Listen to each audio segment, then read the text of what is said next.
Hello and welcome to this week's Lewis Round F1 update, a small review on what has been a fantastic year in the world of Formula 1. All this coming up.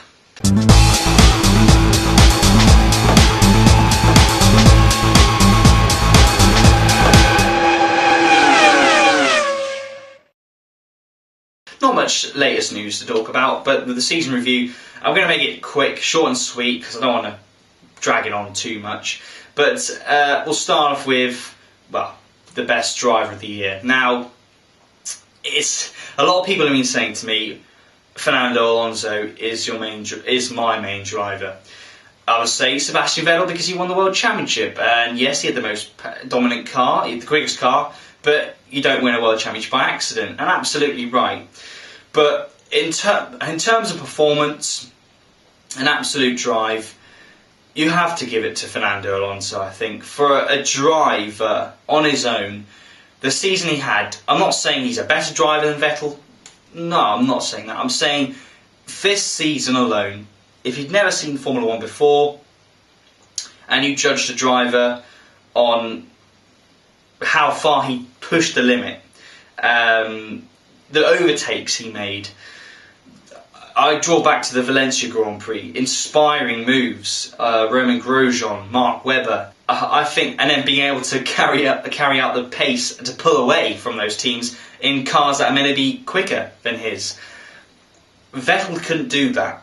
When he didn't have the car, he couldn't do what Alonso did. When Red Bull were the quickest car from Singapore onwards. Before that, he was struggling, you could say. He wasn't on pace. He was a title contender, but he wasn't in the top front end. He was fourth in the championship, especially after Monza. That was a big downhaul for Red Bull. But Alonso all year has had that issue that Vettel had for 3/4 of the season. Once Red Bull, we all know, once Red Bull came on song, Vettel was in his element. But Alonso still pushed him right to the very end, right to the very last lap.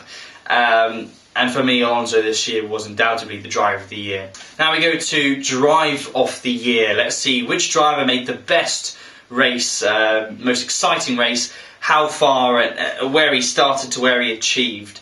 Again, Alonso's run in Valencia, brilliant. Started 13th, won.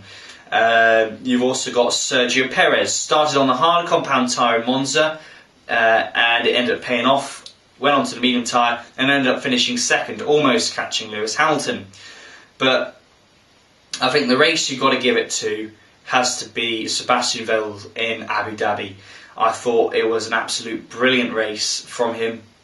The Red Bull team thought the best he's going to be able to do is 7th.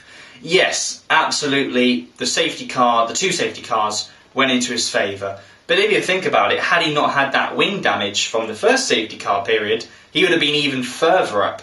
And really, he would have been challenging Alonso. He probably would have been challenging for the win, which would have been unbelievable. He had a setback with the wing, and yes, the safety car allowed him to catch right back up with the top drivers.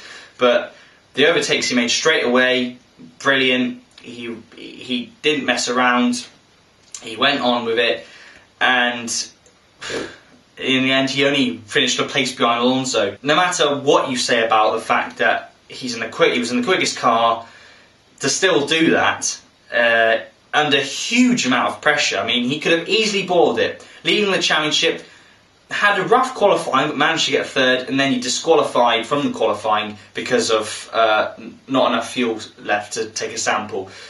With that much pressure on your shoulders, he could have easily burst. But to show why he is now 3 times world champion, that is an example of why he is. Whoever says Vettel has got these championships by luck, that shows right there why it's not luck and why it is pure mental ability, mental strength, skill and determination, which showed why he was undoubtedly justified in winning the World Championship. And that is my drive of the year. Now I'll move on to race of the year. Might as well go for race of the year. 2012 has been an endless amount, from the first race in Australia to the last one in Brazil, of course. You had in between, well, you had the madness in Malaysia where the rain came and the race was temporarily stopped. and Fernando Alonso winning an incredible race. Remember races in Canada, Valencia again. Valencia was a fantastic race. And Abu Dhabi. Funny enough, Valencia and Abu Dhabi, known for their most boring races on the calendar, turned out to be brilliant races. I'd say top 3 goes Valencia, Abu Dhabi, but for number 1, it has to be Brazil.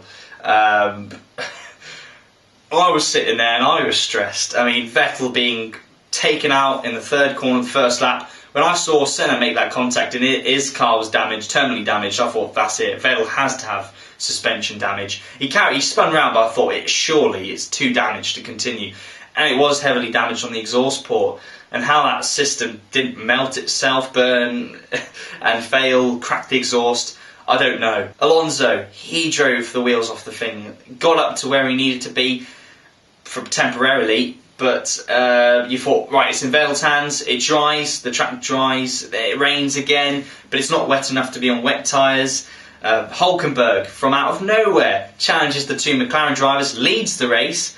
Then Hamilton overtakes him after he makes a mistake. Hulkenberg catches him up, loses control while making the overtake, and takes Hamilton out of the race on his final race at McLaren. End of it all, it's pouring down with rain, very similar to how 2008 went, but all Alonso needed was that final place to get into top. If he finished first, he would have won the championship. He couldn't challenge Button, and unfortunately the safety car came out anyway.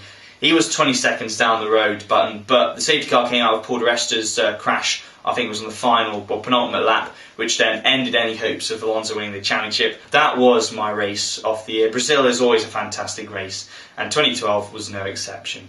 And finally, I'll go for Team of the Year.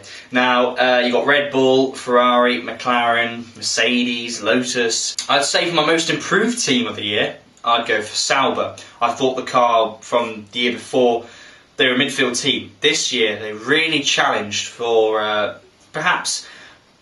They were quick enough to be in race trim. They were one of the quickest cars. I think personally the drivers let down the car. Too aggressive sometimes, especially Perez, which McLaren have to be worried about.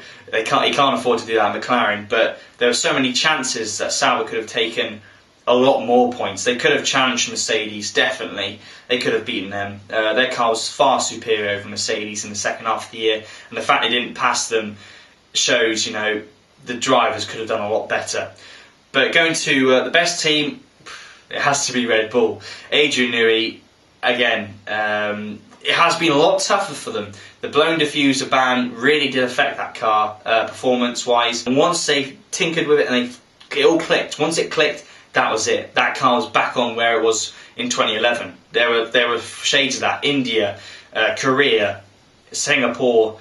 Those 3 races where Vettel scored hat-trick of wins showed real dominance. And for me, Red Bull, despite Ferrari, they worked, despite the performance half of it, they were relentless. Red Bull, all over. I mean, even reliability, apart from the alternator, which to be fair to them isn't their problem, that's Renault, they didn't have any faults.